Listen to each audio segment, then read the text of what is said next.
مولانا صاحب بچے کے کان میں اذان دینا سنت ہے کہ نہیں؟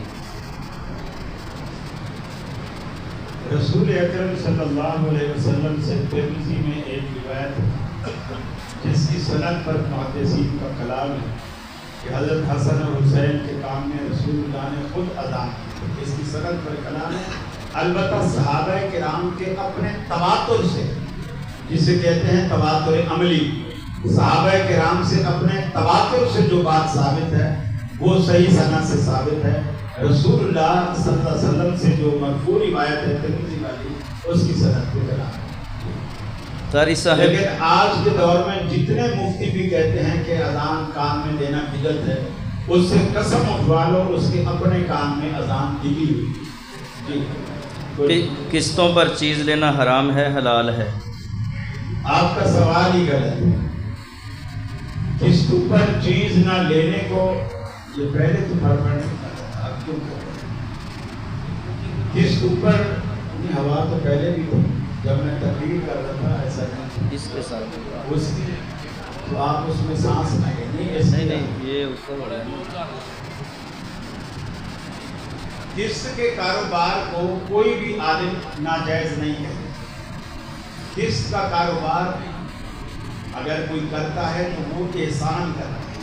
مثال کے طور پر یہ ٹیشو کا ڈبہ ہے، میں کہتا ہوں یہ 100 روپے،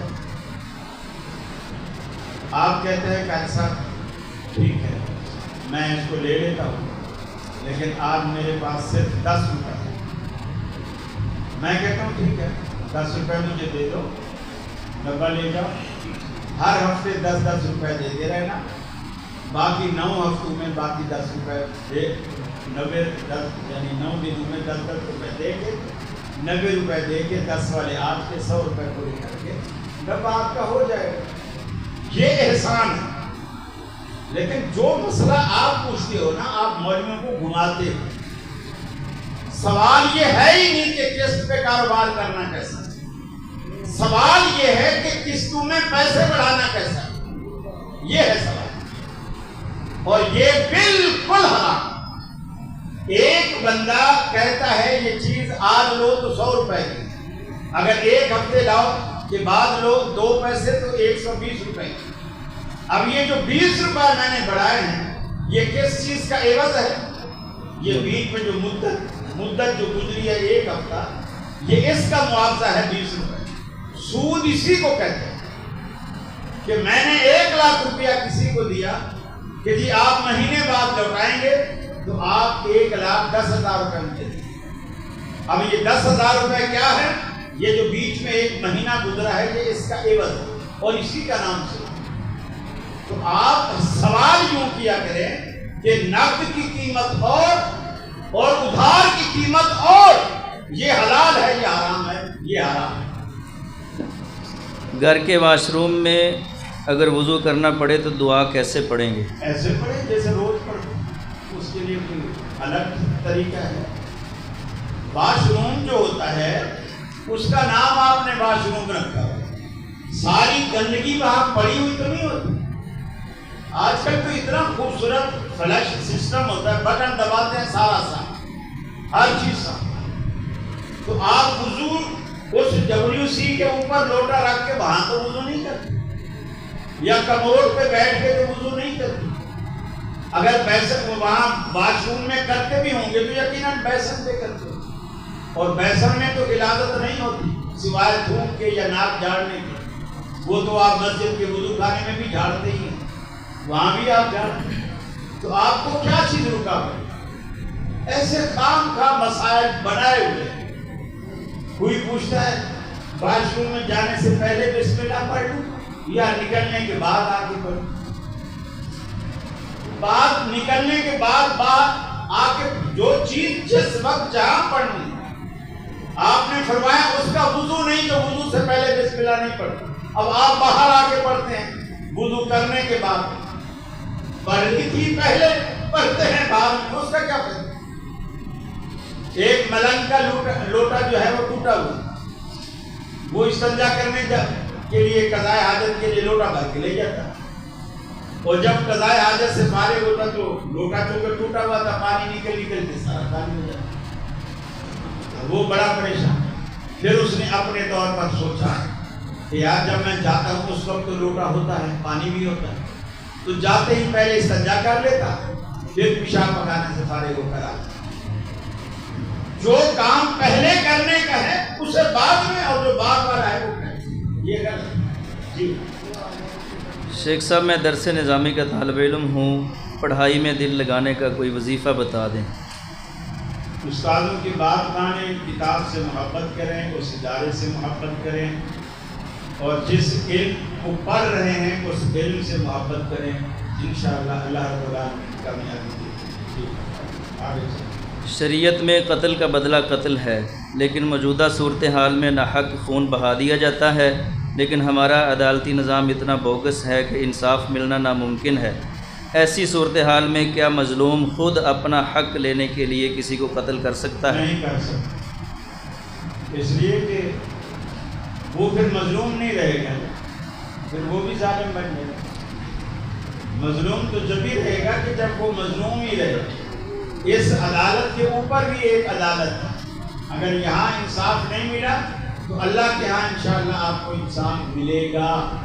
جی بعض بھائی کہتے ہیں کہ 12 ربیع الاول کا ذکر حدیث میں آیا ہے، کیا یہ بات ٹھیک ہے؟ کیا حدیث میں آیا؟ 12 ربیع الاول کا ذکر 12 ربیع الاول کہاں آیا ہے حدیث؟ بتائیے، وہ حوالہ دیجیے، جس نے بھی لکھا ہے، کوئی حد نہیں، میں کسی کو نہیں بتاؤں گا، آپ مجھے حوالہ دے دیں کہ 12 ربیع الاول کے بارے میں حدیث میں کہاں آیا ہے کہ اس کو مانو، اس کو مناؤ، اس دن ایسا کرو، اس دن ایسا کرو۔ اللہ کے رسول نے یہ ضرور فرمایا پیر والے دن آپ روزہ رکھتے ہیں۔ صحابہ نے پوچھا پیر والے دن روزہ کیوں رکھتے ہیں؟ آپ نے فرمایا جو مفرد تو فی مسلم کی روایت ہے کہ میں اس دن پیدا ہوا۔ دن کو آپ نے یاد رکھا، مہینے کو یا تاریخ کو یاد نہیں رکھا، دن کو یاد رکھا، اور وہ بھی روزے کی شکل۔ آپ تو دینے بانٹتے ہیں، اللہ کے رسول روزہ رکھتے ہیں۔ جی کسی لائیو شو میں آپ نے چشتی رسول اللہ پر مفتی حنیف سے بات کی تھی۔ محمد علی مرزا کا کہنا ہے کہ اس کے بعد آپ نے علی مرزا سے رابطہ کر کے اسے یہ بتایا کہ یہ بات سچ ہے کہ آپ نے کیا یہ بات سچ ہے کہ آپ نے محمد علی مرزا سے رابطہ کیا تھا؟ یہ محمد علی مرزا نے ایسا نہیں کہا، یہ آپ نے غلط کیا۔ محمد علی مرزا نے یہ کہا کہ ہماری اکیڈمی کا ایک آدمی ہے قاری صاحب کا، اس کے پاس یہ کلپ آیا اور انہوں نے وہ کلپ مجھے دیا۔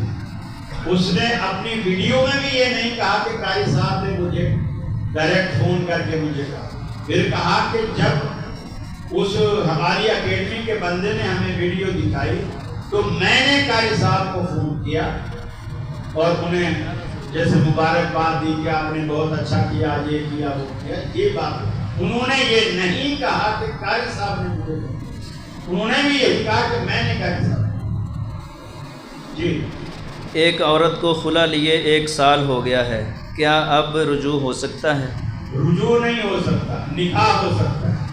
اگر وہ عورت چاہے اور پہلا مرد چاہے اور عورت کا ولی چاہے تو ان کا نکاح دوبارہ ہو سکتا ہے، بشرط دے کے اس پر اس کے علاوہ اور کچھ نہ ہوا ہو، جیسے طلاق وغیرہ اور نہ ہو، صرف خلے کا مسئلہ ہے تو رجوع نہیں ہو سکتا، کیونکہ خلا عورت لیتی ہے، مرد طلاق نہیں دیتا، عورت خلا لیتی ہے بذریعہ عدالت، اس لیے رجوع کا حق خامد کے پاس ہوتا ہے، وہ حق اب ختم ہو جائے گا، کیونکہ عورت طلاق کو اس کو خلے کو طلاق کی شکل میں خرید لیتی ہے، اس لیے آپ اگر یہ دونوں چاہیں گے تو ان کا نکاح ہو سکتا ہے۔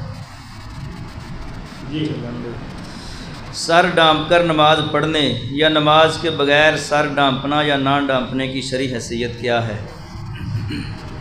رسول اکرم صلی اللہ علیہ وسلم سے پوری زندگی جس بھی صحابی نے اللہ کے رسول کی نماز کو بیان کیا ہے، صرف کا ذکر نہیں، حالت نماز میں آپ کے سر پہ پگڑی تھی، رومال تھا، ٹوپی تھی، امامہ تھا، کچھ بھی ذکر نہیں، اور یہ بھی نہیں کہ کچھ نہیں تھا۔ صحابی سر کو بیان ہی نہیں کرتے، بلکہ بخاری کی روایت ہے اللہ کے رسول فرماتے ہیں اگر اللہ یہ اور پرچیاں نہیں لو، اب اور نہیں لو نا، بس یہی اللہ کے رسول صلی اللہ علیہ وسلم نے فرمایا اللہ تعالیٰ تم پر وسعت کرے تو 2 کپڑوں میں نماز پڑھو، اللہ تم پر تنگی کرے تو 1 کپڑے میں نماز۔ وسعت یعنی تم مالدار بن جاؤ تو بھی 2 کپڑوں کا ذکر ہے، 3 کپڑوں کا نہیں۔